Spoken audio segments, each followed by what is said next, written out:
Morning po sa lahat po ng mga taga-Tarlac, Santa Cruz. Ako po si Rhea Tata. Magpapasalamat po ako sa tulong na binigyan ng medical mission ni Mayor Susan Yap, Governor Christian Yap, at saka po kay STD Aquino na laking bagay ang medical mission nito, malamang na po sa mga bata, mga senior, sa mga tapos sa pera, ng mga kontakata ng doktor, check-up.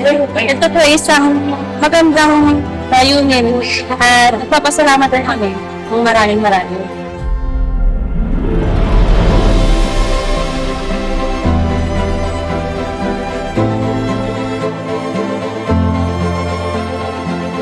Ako po si Cap Richard Manuel ng Barangay Santa Cruz. Ito pong medical mission. Ito po isang malaking bagay po sa aking mga kabarangay.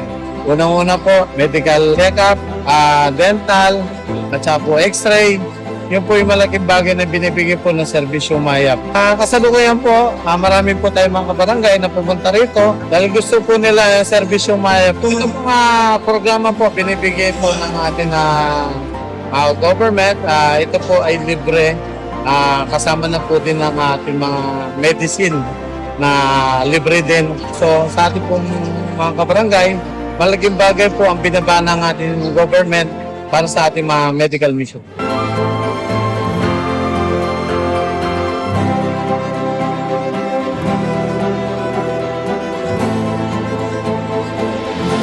Isang araw, nag-uusap kami ni BY at inaayos na namin na magkaroon ng cath lab. Alam niyo yung cath lab?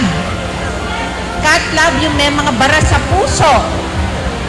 Mga kailangan i-angiogram.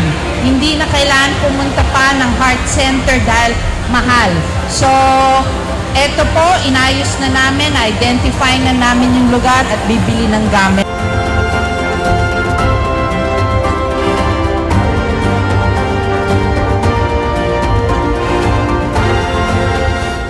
Maraming salamat kay Cap at saka sa kanyang mga sangguniang members, sanggunian, ang ating mga BHW, mga coordinators natin, na Mayap ladies, ha?